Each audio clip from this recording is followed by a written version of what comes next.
I always say that everybody should visit New York City at least once in their lifetime. I think there is no place like it in the entire world. But it can be a little bit overwhelming when you come to New York City for the first time because it's probably nothing like where you're from. So you are so overwhelmed by everything there is to do and everything there is to go. And how do you get around and stay safe at the same time? There's just so much to think about. So I'm gonna help break it down for you in this video. It is very common for people to be overwhelmed when they first come to New York City. I honestly think it's kind of weird if you're not overwhelmed because there's just so much going on here. If you're watching this video, you're already in the right place because researching and prepping beforehand is the way to go to New York City. That way, you're kind of already familiar with places and areas before you even get there. I highly recommend doing this. You might be worried about safety when coming to New York City for the first time. However, you really don't have to be. I have to say, there was a time and place in history in New York City where New York City used to be way more dangerous than it is today. You still hear about things all the time happening on the news in New York City. And I know that's probably what you're thinking of right now. But I also want you to remember that things are on the news for a reason. That reason is because it's kind of out of the norm. It's not happening all the time. You're hearing about that 1 in 1,000, 1 in 100,000, 1 in a million thing that happened. So I don't want you to think that that is happening every single day in every single area of New York City. It's not the case by any means. However, I always say if you're going to be in a crowded area, it's always good to watch your back. It's always good to make sure that you're aware of your surroundings in any city or place across the world. So I do want you to keep that in mind as well. Just be aware of your surroundings, but you will be okay in Manhattan. So when you're planning your trip to New York City, you're going to look at websites and blogs and books about tourist attractions and where people recommend going on their trip to New York City. I do recommend some tourist areas and some tourist attractions. I definitely do. But I also want you to kind of go beyond that. See other areas that are not just tourist attractions in New York City. They're actually areas where people live in New York City. New York City has so many different neighborhoods. And when you get here, you'll see that the neighborhoods vary so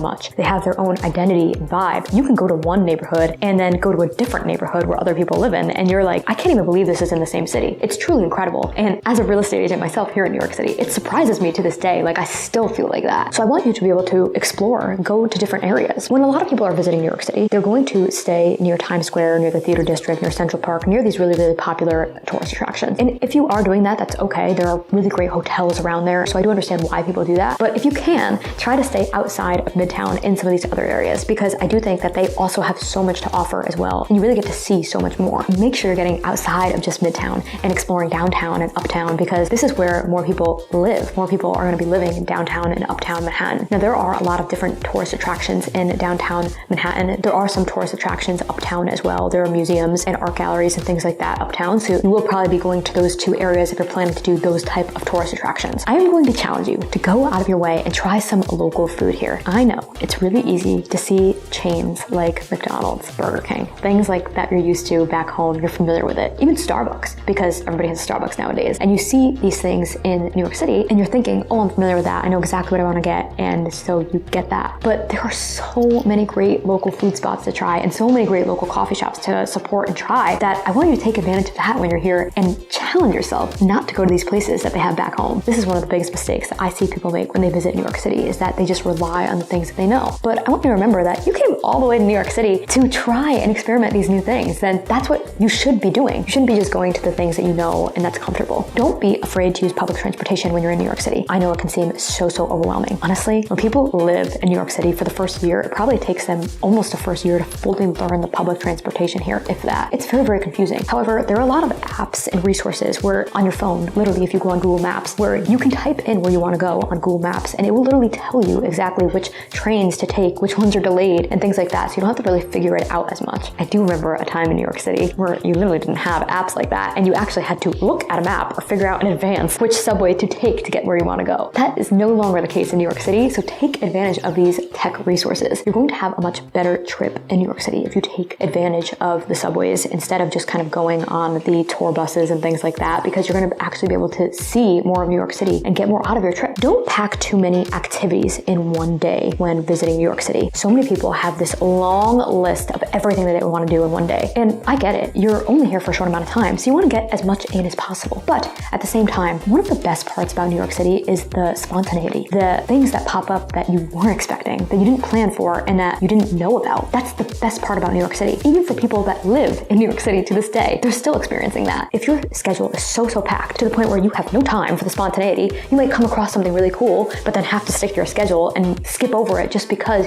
you're sticking to the schedule of these tourist attractions that you want to go to. Don't pack too much in one day. Do 2 to 4 activities tops in one day and leave some room, some hours, minutes in between to be able to kind of find and explore places to go to in New York City, because there is so much exploring that you can do here. When visiting New York City, make sure you wear comfortable shoes by all means. I know that it's very tempting to pretend that New York City is a fashion runway because everybody feels that they have to dress their best when they're here. But there are also ways to do that where you're not killing your feet, because as a girl who lives in New York City, I try not to wear really ridiculous heels, especially heels with a skinny heel, because they will be destroyed in New York City. And not only will the shoe be destroyed, but your feet will be destroyed. And this goes for men wearing all different types of footwear as well. Like, you could destroy your shoes here and they will destroy your feet. So make sure that you're wearing something comfortable. And if you are going somewhere nice where you want to dress up a little bit more, have those shoes to change into. So have them in a bag, in a purse if you can, or have them in a backpack or in your hotel and change into them. Because if you're doing a lot of walking in shoes that are uncomfortable, you're going to have a miserable time here because of the footwear. And this is something that I still remind people who are living here to this day, and myself, because sometimes I'll be extra confident and want to wear a certain shoe and be like, it'll be fine, I can walk around in this, and then I'll find myself a half hour later feeling like I'm about to cry because my feet hurt that bad. Nowadays, people love to rely on taxis and Lyfts in New York City, and rightfully so. They're very convenient. You can just book them on your phone. But I do have to say, the prices of Ubers and Lyfts in New York City have been absolutely out of control, to the point where you can spend $50 just going from one area of Manhattan to another area of Manhattan. It's